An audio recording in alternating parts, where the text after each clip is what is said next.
Maqaabaa kan ilmaa kan hafuura qulqulluu waaqa tokko amiin.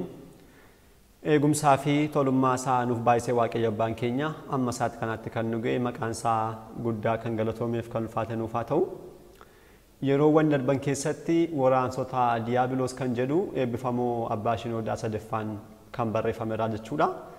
Jalqabnee kutaawwan adda addaa ilaallee turre keessumattuu kutaa xumuraa irratti waraansota diyaabiloos akkamitti mo'uu dandeenya kan jedhu jalqabne mo'uun akka danda'amu akkasumas sodaachuu akka hin qabnee fi diyaabiloosiin immoo mormuu akka qabnu kaasnee turre. Har'as isumatti fuutiin diyaabiloosiin akkamittii fi maaliin falmuun akka danda'amu kan ilaallu ta'a. Kutaawwan lama isa kanaa fi kutaa itti aanu keessatti maloota akkamittiin diyaabiloosiin falmuu akka dandeenyu kan ilaallu ta'a. Waaqayyo abbaan keenya nu barsiisuun fedhaaf jaalala isaa nuuf haa ta'u. Diyaabiloosiin akkamittii fi maaliin falmuun danda'ama? Tokko amantiin. Qulqulluun Phexros amantiin jabaadhaatii falmaa akkuma jedhe diyaabiloosiin amantiin ni moona. Tokkoffaa Phexros boqonnaa 5:9. Garuu amantii akkamiin?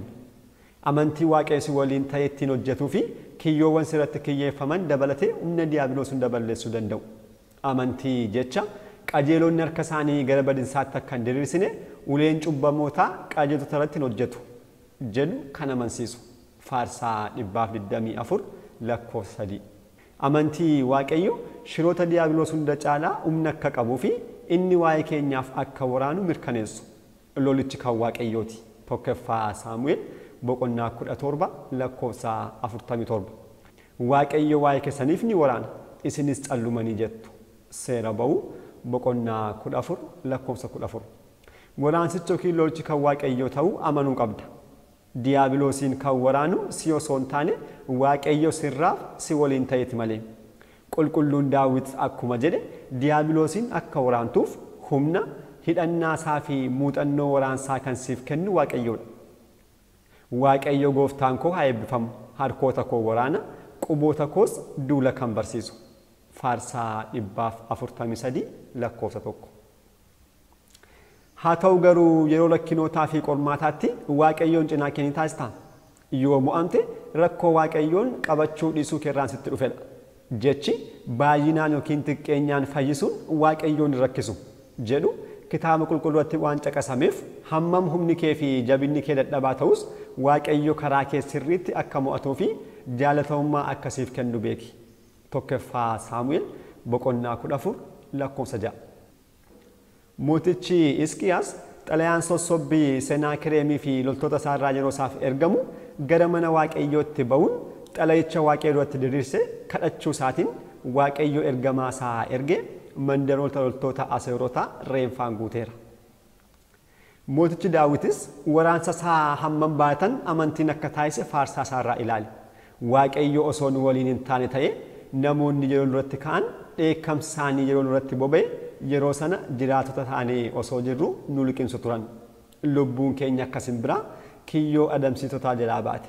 Kiyyoon ni cite nutis jalaa baane.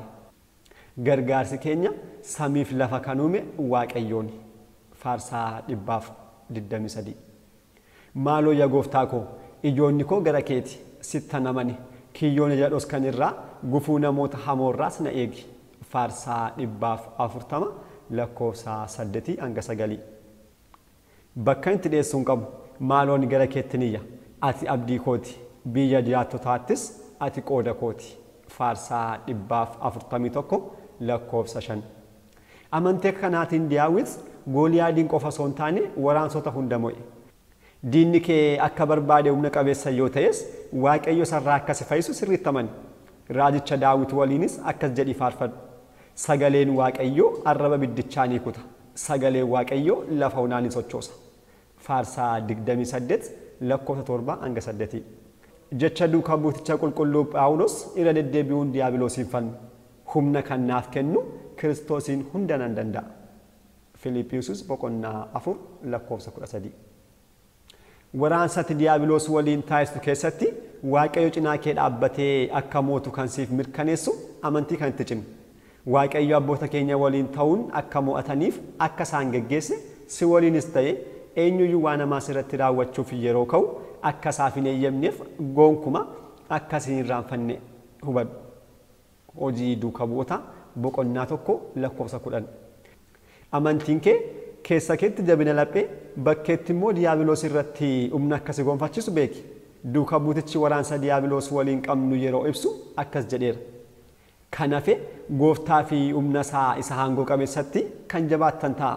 Haxxummaa diyaabiloos mormuu akka dandeessanitti meeshaa lolaa kan Waaqayyoo uffadhaa. Efesoon boqonnaa 6:11. Kana waan ta'eef waraansa akka kanaaf humni keenya waayuu raawwatu gooftaaf humna isaa malee. Meeshaalee waraanaa warreen foonis dandeettii waan hin qabneef meeshaalee lolaa Waaqayyoo hunda uffachuuf humni Waaqayyoos nurratti akka hojjetu amanuu qabna. Humna kana yoo qabaanne humni kufinsaas ta'e humni harka kennu nurratti hin hojjetu. Hafuurri maal na dhibdee fi abdii kutachiisus nu biratti bakka hin qabaatan. Waaqni nuti ittiin of jajnu waraansa diyaabiloos nutti banu hunda jalaa nu fayyisa. Humna Waaqayyoo kana kan qabu qulqullichi Phaawulos Efesoonitti akka namaatti bineensa waliin wal lole jedhee dubbachuuf danda'eera. Tokkoffaa Qorontos boqonnaa 15:32. Ammas dandeettii kanaan Waaqayyoo hafuura humnaa jaalalaa mataa ofii bituu malee hafuura sodaa hin kennu jechuun dubbachuu danda'eera.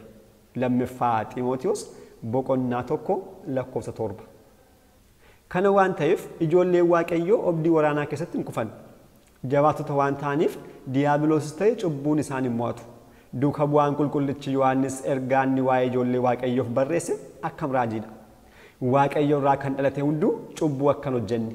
Haa ta'u garuu Waaqayyo irraa kan dhalate hunduu mataa isaa haa eeggatu. Wanti hamaas isa hin tuqu. Tokkoffaa Yohaannis boqonnaa 5:18. Ijoollee Waaqayyoo kan ta'an hunduu hafuura mo'insaa fi hafuura waadaa Waaqayyo isaaniif gala ergachuu ni qabu. Dhuga ba'umsa Waaqayyoo qajeelticha Yoobiif kenne yaadadhu. Lafarra kan akkasaa hirrina kan hin qabne qajeelaa fi Waaqayyoon kan sodaatu hin jiru. Ammayyuu qajeelummaa isaatti jira. Iyyoob boqonnaa 2:3. Diyaabiloos egaa nama akkasii rukkutee mo'uu ni danda'a jennee yoo gaafanne Waaqayyo waan isa waliin jiruuf hin danda'u. Yeroo kamiyyuu sa'aatii waraanaatti mo'uu malee mo'amuuf duran tursiisiin. Waaqayyo jala hangan dhokadhettii fi hanganni anaaf waraanutti mo'amuu hin yaadu. Diyaabiloosiinis hin sodaadhu. Ittuu gaaddidduu du'aa jala keessa yoon adeemellee ati na walii waan jirtuuf hamaa hin sodaadhu jedhe. Faarsaa 22:4. Golga Waaqayyo keessan jira. Barruun harkoota isaa na barreessanii jettee yaaduu hin irraanfatiin. Isaayyaas boqonnaa 49:16. Fayyisaan keenyas waa'ee hoolota isaa akkas jedheera. Anis jireenya bara baraan isaaniif kenna. Bara baraan hin badan. Eenyuyyuu harka koo keessaa isaan hin butu. Harka abbaa koo keessaas eenyuyyuu isaan butuu hin danda'u. Wangeelaa Yohaannis boqonnaa 10:28-29.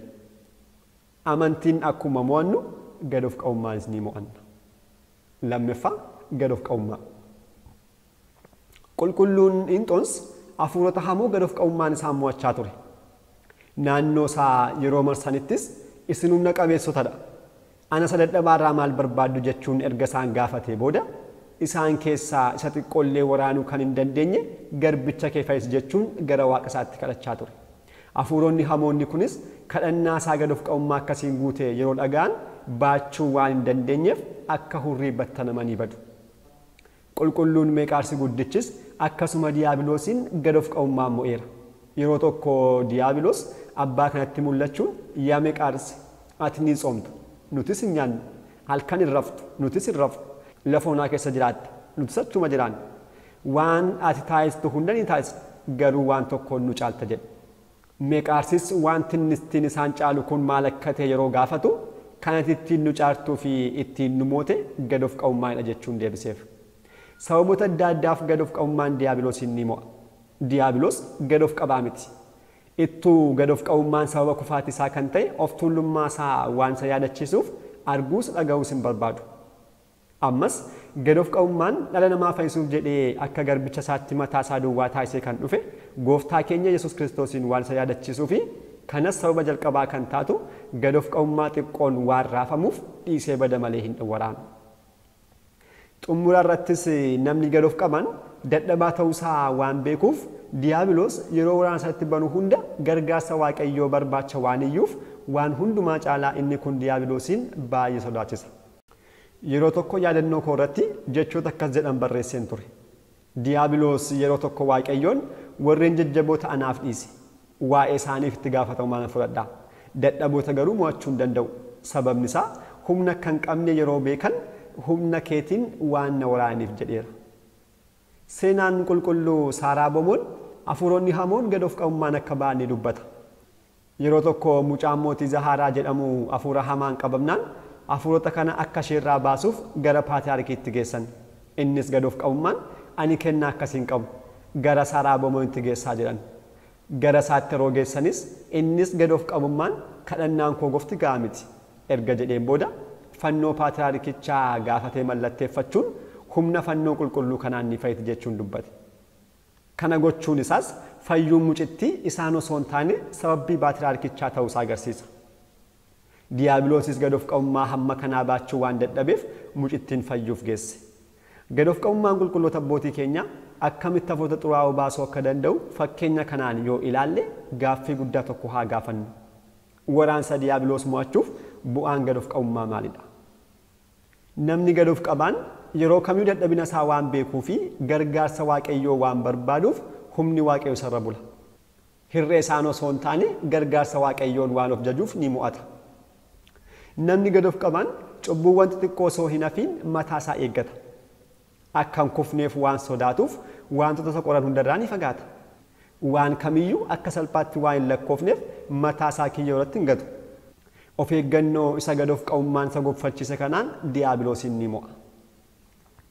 Namni gad of qabaan waraansa isatti dhufanis ta'e dadhabina isaa waan hin dhoksine fi fala waan isaaniif argatuuf ni mo'a. Namni gad of qabaan cubbuu ishee xiqqoof osoo hin kufin yeroo hundumaa ni kadhata. Kanaanis waraansa isa qunnaman hundaaf Waaqayyoon waan waamuu fi waan qabatuuf ni mo'ata. Gad of qabummaan mataansaa hafuuronni xuraa'oon baachuu kan hin dandeenye hojii gaarii waan ta'eef ni baqatu. Sadaffaa irratti kan ilaallu ogummaaf hubannoon kan jedhudha. Yaani tokko irra deddeebi'ee sammuu keessatti yeroo deddeebi'u sirriitti qorachuu qabda. Waraansa diyaabiloos ta'uu akkasumas gaarummaa yookiin hammina maalii akka qabaatu gaafadhu.